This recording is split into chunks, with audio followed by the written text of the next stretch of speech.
welcome to the Gentleman's Core. We are your hosts, Jourdon B. Ferdinand. And Derin, Lindsey. Today, our topics of conversation is going to be potential careers for children, excuses versus solutions, and dressing to impress. So, just to start everything off, potential careers for children. Basically, the topic we came up with was this because I know a lot of you guys probably remember being a kid. Derin and I both grew up in the 90s. As a kid, we were always told, like, hey, be a firefighter, be a mailman, be a police officer. These different jobs their careers are great, mind you. But at the same time, there's so many other different things you get into. Also, different careers such as like lawyer, be a doctor, careers like that. Those are more like generic answers. Where there's so many different options for people to go into when it comes to job and employment. Yeah. I remember my mom growing up, she would try to get us to think out of the box. When you're in elementary school, your answers are always elementary. So I think I wanted to be a firefighter. My brother wanted to be maybe a doctor, something predictable. But as we got older, like in middle school, my mom suggested that we were meteorologists. And apparently there's a job, I don't know the title of it, but she wanted to go back to school to type or during the court hearings or something like that. Yeah. So it was just interesting because they were, not non-traditional job titles or occupations. And, a lot of times we just think of the norm. Yeah. But I don't know, I think Jourdon, in the 20th century, kids aren't really exposed to new job titles, but I do think they have an interest in something that's a little less traditional. Yeah, I think these days, I think with the internet age has really brought up so many different job opportunities for different kids. Mm-hmm. From YouTube itself in general, you have kids that are like 12 to 14 years old with YouTube channels and a hefty amount of subscribers making pretty decent money for themselves doing what they love to do, playing games. Just went to sidetrack to go back to your mom's position, like for a typist. Working in the Supreme Court, they make some good money. That's a pretty good career, but that's something that I wasn't aware about until, maybe I saw some court shows and whatnot before I started working at the Supreme Court. But, those are different jobs that you really don't think about up until, when you get into adulthood. And I think that it's the parent's job as well as, maybe the teacher's job too, to really just give the kids a little bit more to shoot for outside just the generic answers. Because there's so many different opportunities. Like working for Apple, like there's positions where you can actually test out the accessories before they sell it in the store. And those are real positions that you can apply for and get a job at. How fun would that be to test out like a drone or test out like, even a battery kit or something like that? That's not necessarily fun, but it's interesting to learn about that. And that's actually your career field. You're having fun with the new products that's coming out. You're not going to be testing out when it comes to like it's dangerous, too much to use. Just testing out to see how your experience was and what the user experience probably is. But there's so many different job options out there. I teach a little bit part-time to the Nolar homeschoolers. Essentially, in my class, I had a class today, and what we went over was just entrepreneurship and what type of they can create a type of business. What would that be? And my students, they had such good options. One of them, they do animation. The other one, they're really interested in engineering.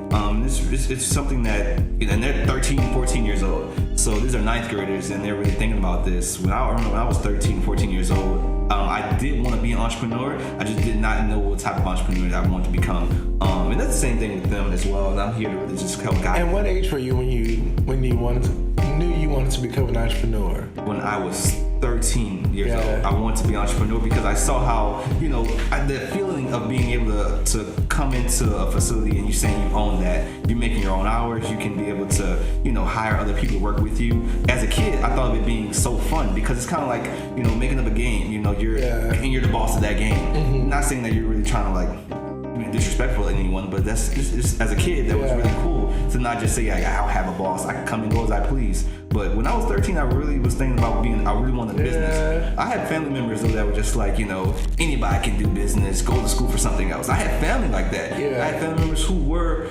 business owners, and they felt like that one, because their business isn't that successful, but still they were just like, hey, you can do anything else, be a, go to school for math or something like that, which, it's a great field, but if someone wants to do their own thing, there's nothing wrong with that. But I think that telling kids about different jobs outside even entrepreneurship that's possible for them, especially in this day and age, it'll be good for them. Yeah. One thing, I just researched money.usnews.com, and it gave me a list of 100 best jobs.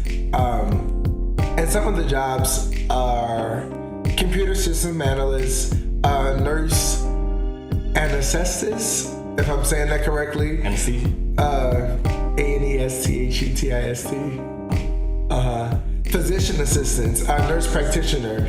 And I remember my mom telling me and my brother about different jobs where you can make X amount of dollars a year that we may not have heard of. Because when you're in school, you think doctor and nurse. Some people may think dentist, but we don't really go into detail all of the job titles that are in the hospital. For instance, my mom's a surgical tech, and now she's a instrument room tech overseer. So the instruments that the instrument that the physician assistant uses in surgery, she is responsible for monitoring those employees that will clean those tools and process them and clean them and things of that nature. And it's just amazing that all of the job titles that are out there, and mainly our issue, Jourdon, for children is that we don't do the research. So when we think of potential career choices for ourselves, we merely think about what is popular or what we've seen via television or what we've heard based on our surroundings. So we don't even know that. I'm looking through the list. Anesthesiologist, maybe that's not one. Anesthesiologist, yes. I have a friend that's going to school for that. Yeah. Like an oral surgeon. Okay, that may be a fancy word for dentist. But there's so many job titles on here. You're a software developer. When it comes to certain jobs, man, also a lot of people want to have a job that's cool to say. Yeah. What's cooler than being in college and saying, yeah, I'm going to school to be a doctor, I'm going to school to be an engineer, I'm going to school to be a lawyer. That sounds fantastic. That sounds like, man, you're really going to be really good in the next 5 years. You're just thinking to yourself, yes, I am going to be good in the next few years. But at the same time, it's not going to make you happy. Right. Like I said, my original major was international business, international law going to college, but and I really had my mindset on that. Going back to when, as a kid, as a generic job option, I wanted to be a football player / lawyer growing up. And that was just something cool to really say. I did like football. I did like the idea of going into law, but that wasn't my passion at the end of the day. I figured out I wanted to do business, and I really love technology. So that's how I got into programming. But a lot of kids, they need different options out there. They need to be told about that. But with the internet as well, we didn't have the internet back then. Well, we did. The internet just started coming in. Use it for them still.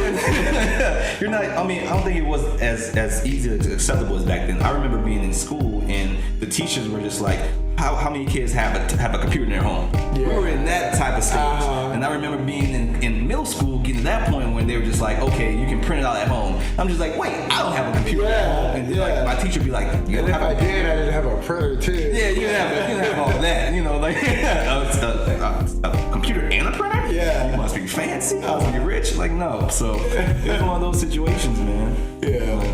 I think that parents and just teachers really need to be able to, at least guide kids. But these days, kids really know how to use technology. They really know how to research. They really know how to use a computer. Even at young ages, like 2 and 3-year-olds know how to operate cell phones. Like working especially in the Apple store, like you run into so many different experiences when it comes to older people as well as younger kids. I have kids come in there that's like a few months old, and the parent just gives them an iPhone or a tablet, and they're just using their little fingers to just slide through it, and they know how to do it. And you'll have an older person who probably in their 60s and plus, and they're just getting to learn how to do touchscreen. They're used to hard buttons, and so it's a huge jump for them. So what I think is we have people that are technology savvy.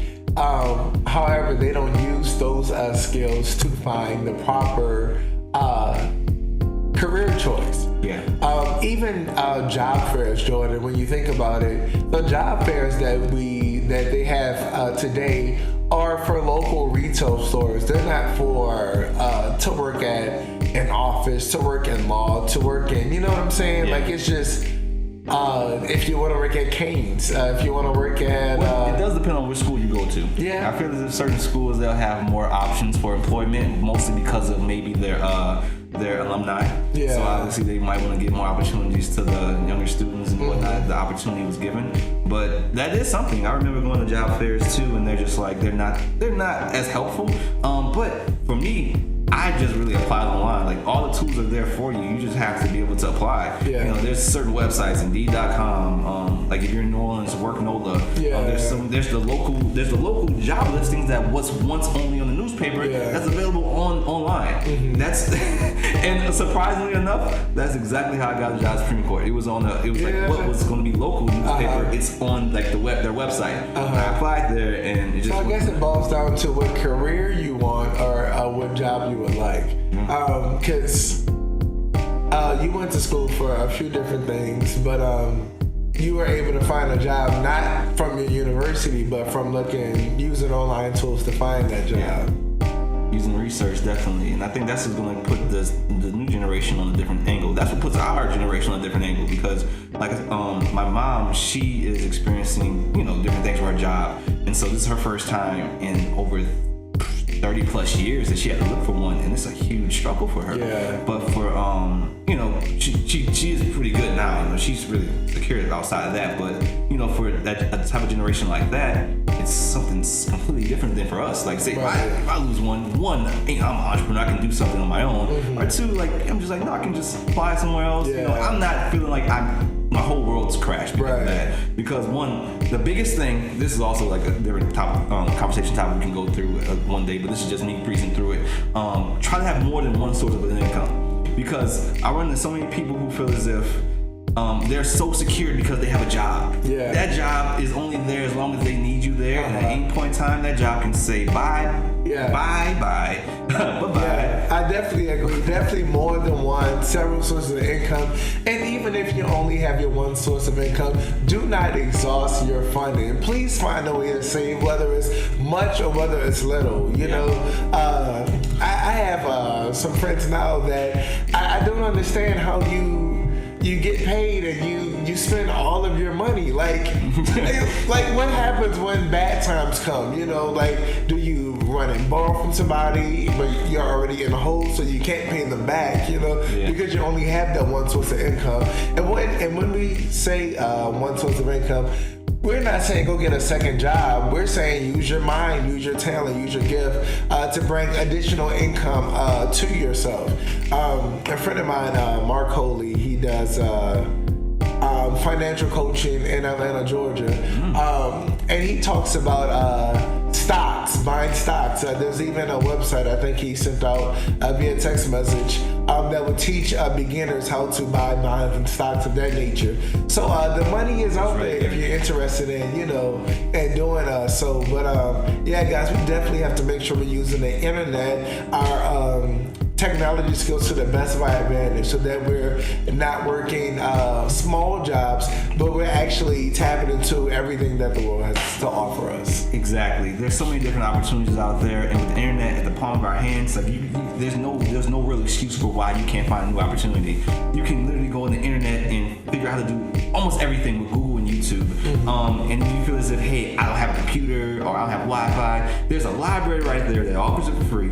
You can go to like any of your local, at the Apple store, like we have people coming in all the time, and they're just like, hey, I have an assignment to do. They can't print it out there, but they can work on the computer as long as they want to. We're not gonna like tell them to get out. So we'll have people up in there. They've had an experience where they had this one guy who, I forgot which Apple store it was, but he recorded an entire studio album on an app because he didn't have a computer. Yeah. So he recorded an entire studio album in the Apple store on one of the computers. Yes, one of the display computers. Yes, he did. Whenever he needed to email himself, he did that. And I forgot how his album went, but the employees were very supportive of him. And that's just showing you like you have so many resources out there. You can utilize the internet from wherever you are, as well as say if you have a computer but you don't have Wi-Fi at home, go to a Starbucks. You know, you can go to the library where there's free Wi-Fi. Yeah. You know, there's so many different opportunities that's out there. You know, you can make money from blogs. You can make money off of YouTube. You can be able to make money off of even gaming.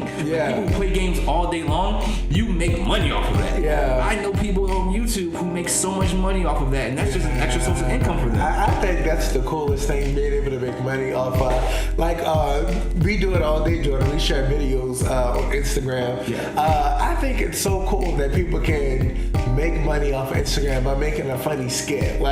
And I'm sure it takes time to write the skit, but literally you're simply having fun, and Instagram is willing to pay you. YouTube is willing to pay you just for doing something that's almost effortless to you. That's what you love to do. Yeah. That's awesome.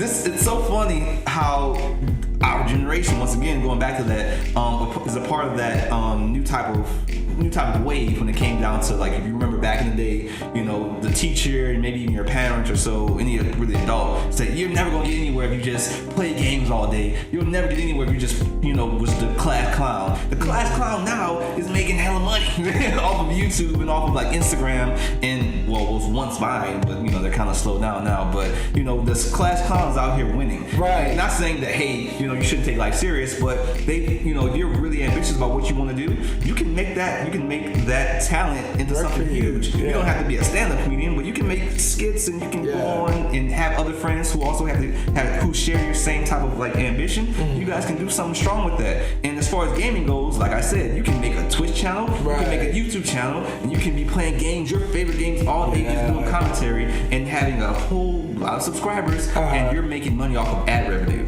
That's how they make most of their money off of that. You know, and it's fantastic. It's fantastic to be able to say, like, you do what you love on a daily basis. And what you're doing is not being lazy. What you're doing is not, you know, taking the easy way out of life. What you're doing is using and utilizing what technology is. You're utilizing what's available to you. Right. And that you didn't have to put any money towards, like, well, besides the maybe the information, the technology, be able to record some of that and make your videos entertaining. But outside of that, you know, you're doing what you love to do. And there's people who are working 9 to 5s who are really envious of that and wish that they could do the same thing. So.